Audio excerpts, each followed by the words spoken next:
it's amazing to me, and I think this is a great thing about great schools, but this school actually wants to hear from parents. I've been in schools where you kind of go, geez, I'm not sure the principal really wants to hear me have this conversation with them about this particular topic. At this school, they're dying to hear what you think, and they're dying to improve all the time. Like, they want parents involved. They want parents engaged more.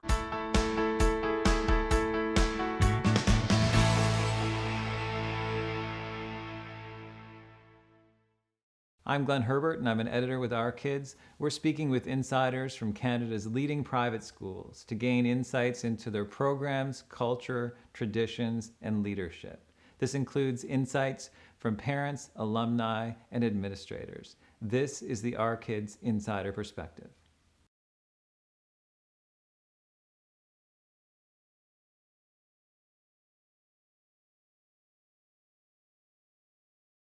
What initially attracted us to River Valley School was that we were looking for a combination of two things. We were looking for academic excellence, but we were also looking for, I'd say maybe three things actually. Academic excellence. The second thing we were looking for was a diverse community. And then the last one is we wanted a really a school that had a really good community feel to it. So diversity, community, and academics combined. And funny enough, it was hard to find that in Calgary. And we had schools that we looked at, and this was elementary school. So we had schools we were looking at that were very academically focused, drill academics focus, which just seemed maybe a bit too strict, not creative enough for us.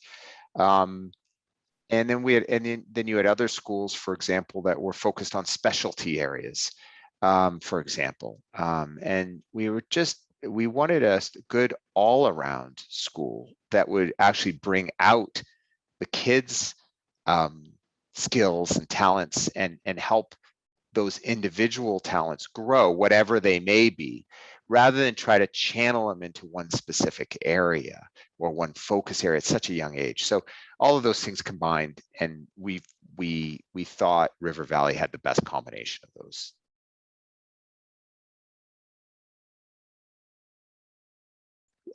We did, because we did move them from our local elementary school to River Valley School.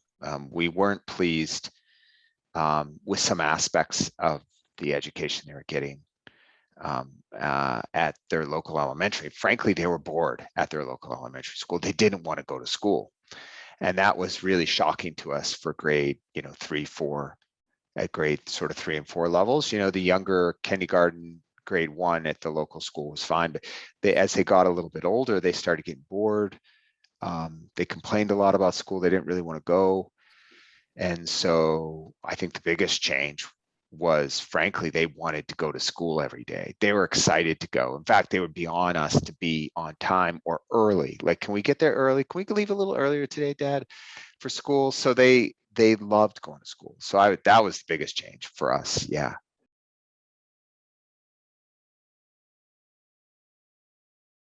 They love their teachers.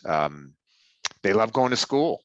So if they had to pick one thing, I'd say they love the staff at River Valley. They've loved all their teachers, and it makes them want to go to school. That's an easy question.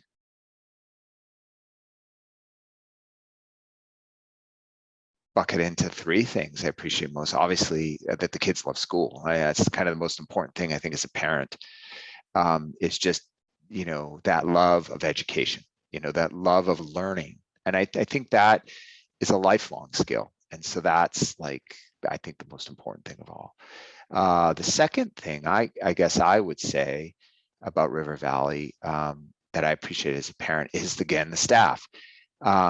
The student to teacher ratio is very low. There's a great teacher and a great assistant in every classroom. And that resource allows each individual student to kind of develop their own talents at their own pace, because the teachers have time to sort of work with them. And so that, I think, as a parent, is the second thing. And then I guess the last thing is just, they they have good skills. I mean, at the end of the day, they have good academic skills, good math skills, a love of reading. My daughter today was going to ride her bike to the library to take out library books and bring them home. She'd gone through her stack of this big. So they, that is partly due to the school too. So yeah.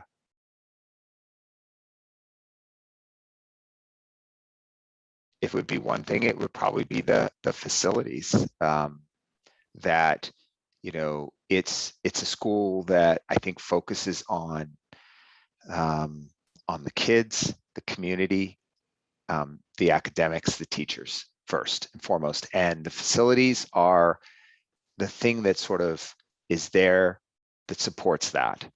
And while the facilities aren't bad, and the classrooms are beautiful, actually, overlooking the river, but there are things like the athletic facilities could be improved and enhanced and that sort of thing. And I know the school has that as a priority for future development as well. So I know it's on their radar for improvement. And I think it's appropriate, frankly, in the list of priorities. As far as I'm concerned, it's why we went there, is that the athletics weren't the top priority.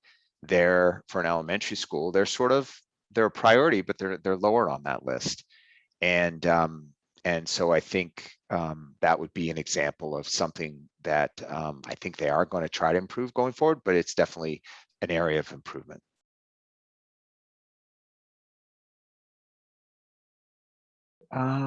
Something that surprised me. I guess maybe two things surprised me. The first thing was how, we would go to a few assemblies early on. It was pre-COVID, of course, where we could all, get together at the school with the kids. And I was just amazed at how open the kids were, like speaking, their ability, their presentation, just how comfortable they were getting up in front of everyone and talking about what they're doing or what they're working on or some special event that took place that day, and how they would do that.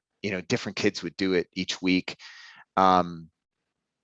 So that surprised me right out of the bat. Like, I'm like, wow, whatever this school's doing, it's doing something well, because I've never seen so many kids. There's always shy kids. I have a daughter one of my kids is quite shy, and she signed up for speaking club. And in speaking club, they get up and they do a poem or they do some work in front of the whole school at the end, at the end of the semester. And so they do something to bring that out in the kids, that confidence and self-esteem. And I was quite surprised the first few times I showed up at the school and how obvious it was that they're building that in the students, that confidence. So that was probably the biggest thing I think that surprised me.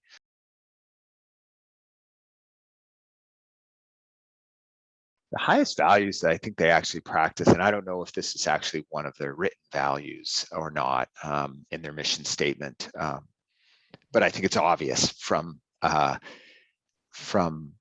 going to the school, being around the kids, being around the other parents, being around the teachers, is just they care about each other. The kids care about their friends. Like, they, even in the way they talk about them, you can tell there's this sense of community. There's this sense of caring for each other and taking care of each other.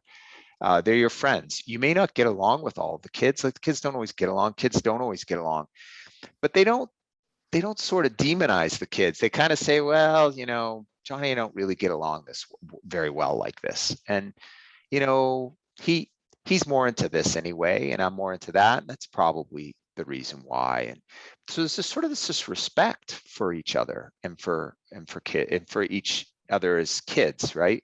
That's quite mature for kids of this age. And I believe a lot of that, again, has to do with the community and how the school practices and how the administrators deal with their teachers and how the teachers deal with each other.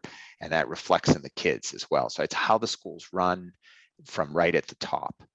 And that comes right down through everyone at the school.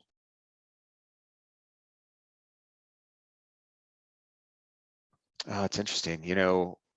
funny, like a lot of the school, like we heard of the school through word of mouth. So, and a lot of our friends' kids now go to the school, but from word of mouth, like they heard from us, like we were so happy with it. They said, I'm not so happy with our elementary school either. I'm going to go check it out. And so we have a bunch of friends whose kids are at the school. And so what I would say is sort of the typical family is like, all of our sort of friends at the school are usually families, two parents, usually both parents, use at least one, sometimes two of the parents are working. They're families that I would say are middle class families. At least our friends are. We usually have, like, we have 3 kids in the school, or we did. They're graduating now, but our friends have 2 and 3 parent families with 2 or 3 kids, usually, in that range. At least all the ones I can think of. What are the parents like? The parents are generally parents who are, are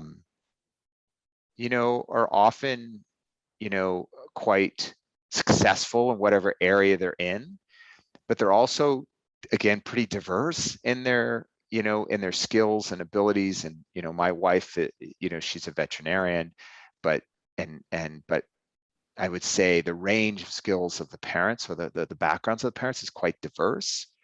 The kids are quite diverse in their interests.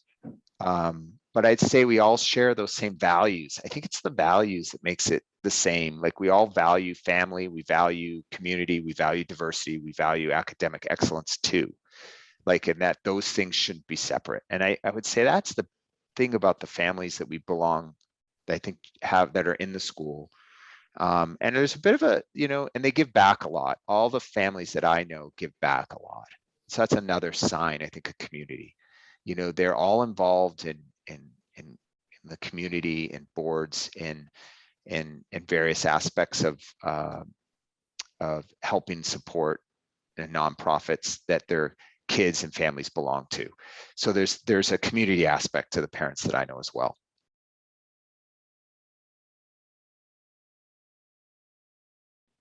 I think there is strong attention to academic performance at the school. I think it's a priority, and it's clear that it's a priority. And I think some of the results that you see in some of the reporting, on the academic reporting and Fraser Institute and some of these other reports you see, I think will show that the school does quite well. The kids do quite well academically. And what's very impressive about this is that River Valley is an inclusive school. So they don't exclude anybody on academics. They take all kinds of kids. They take kids with academic problems. They take kids who are, gifted, right? They take all kinds of kids. And what they do really well, it feels to me, is they create space for the gifted kids to pursue their gifts and excel at those. And they find space for the kids who are struggling in a particular area, and they find ways to overcome those hurdles and allow those kids to achieve academically high results as well. So, and they do it as well by diversity at its best, which is mixing those kids together, and they help each other out too. So it's, I think that's probably the best academic outcome that you'd want, right? It's easy to get great academic results from a school if you exclude all the kids who have any academic challenges, right? It's a whole nother thing to get great academic results when you take anybody. And I think that's a real plus for the school, because that's the world we live in. Like, the world we live in isn't a box where only certain types of people, hopefully, God, I hope the world doesn't end up like this, but the world's diverse, and the world has different people with different skills, and you got to learn to work with everybody. And I think the school does a great job of encouraging that, and gets academic performance at the same time.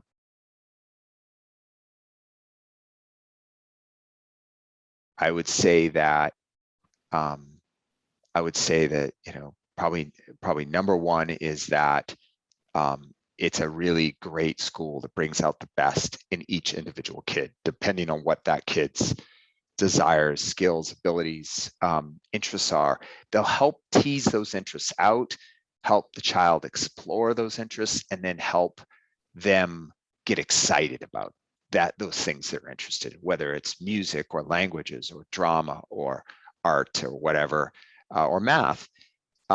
They bring that out in each individual child. So I'd say that's number one. So they that's the community aspect, the diversity aspect that I think is so important.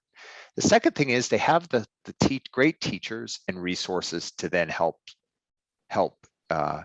build that interest and bring out the growth of it. And so that just comes down to student teacher ratio, and it comes down to having the resources to put extra resources into computers, if that's the area, or robotics or whatever. So they have the resources that other schools don't have, frankly. So that's, and that's the resource side of it. But I'd say communities first, and the way they bring that out in the kid. Those are the two things, so that your child can thrive. And